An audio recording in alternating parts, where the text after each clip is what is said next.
Right. Pathway to relative sanity. We're not speaking of absolute sanity. We're just emphasizing on relative sanity. To be sane is to be whole. And only few people on this planet are quite old. There are not many. We can count our fingers and still have some fingers left. So that's what it means to be sane, to be with Eshu, to be one with Orisha. And it is not something that we just say by the saying alone. To be one with Orisha is another level entirely. So that's what we're talking about, relative sanity, something that we can actually aspire to while achieving it. But instead of talking about absolute sanity, it is ridiculous that you have a lot of people calling themselves Babalawo, like it's a word that's supposed to be disrespected. We don't have many Babalawo on this planet. As we said, we can count fingers, and fingers are still we still have some left to count. That's how scarce or how scanty Babalawo is. It is not a word that people is meant to be using like that. These are real powerful words that belongs to the highest realm. And that's the same thing with Yanifa. Human beings have these things about always trying to take sacred titles and start calling themselves that, just to be seen, to be recognized or validated by a human being, by another human being, or human being in general. But these are very sacred divine titles. Yoruba will say, èèyàn kì í ṣojú Agude wò láì ṣàwọ̀ ẹlẹ́yẹ. Ṣé wọ́n jáwọ́ ẹlẹ́yẹ ni? Èèyàn kì í ṣí ojú Agude wò láì ṣàwọ̀ ẹlẹ́yẹ. Only people that are really online or in line with the Most High can actually pierce the veil of the Most High, which is infinite.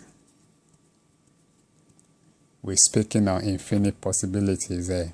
So I think it is more relatively sane to live the best part of the name that your parent gave you when you were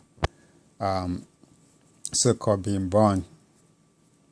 I think it's more relatively sane to do so, instead of calling yourself all these sacred titles, which in reality only few humans have managed to read that kind of a title, to belong to the sacred Egbe. You see, so it is not. This is big. This is a big thing, and it is not something you just carry around just to look good. It is serious. So Agude tradition is not a joke at all. It's not a joke. The sacredness behind it is beyond words.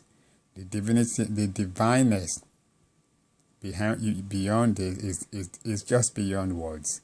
So it is relatively sane to live up to the best part of the name that your parent gave you, than to start calling yourself names that are so high up or energizedly charged. These are names that belongs to the Orishas themselves, and people when people manage to become on the path of Orisha, they don't even call themselves those names until they become one. You see, this science is deep and it needs to be respected. But that can only happen when people humble themselves. To really humble yourselves, then the path of the way of the Most High start showing themselves to you bit by bit and bit by bit. It's like tick-tock, tick-tock, tick-tock. So they start showing their way to you bit by bit because you humble yourselves. This is bigger than anything you can see outwardly, for the lack of a better word. So what we're saying is, to achieve relative sanity is to live in relative sanity, which means to take things simple and refraining from calling yourself what you know.